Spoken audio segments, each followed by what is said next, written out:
आज हम आपको फ्रूट चाट की रेसिपी शेयर करेंगे। बिस्मिल्लाहिर्रहमानिर्रहीम। तो सबसे पहले हम फ्रूट चाट में सेब डालेंगे। अब हम इसमें कटे हुए केले डालेंगे। अब हम इसमें खरबूजा डालेंगे। अब हम इसमें एक अमरूद डालेंगे कटा हुआ।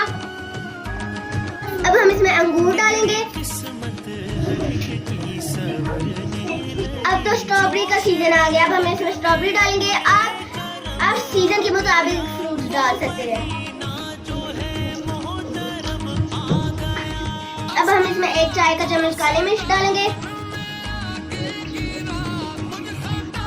अब हम इसमें 1 चाय का चम्मच चाट मसाला डालेंगे।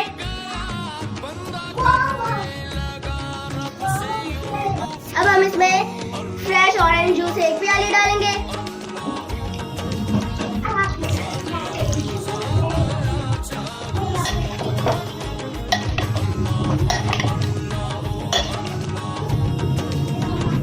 अब हम इसमें 2 टेबलस्पून इमली डालेंगे।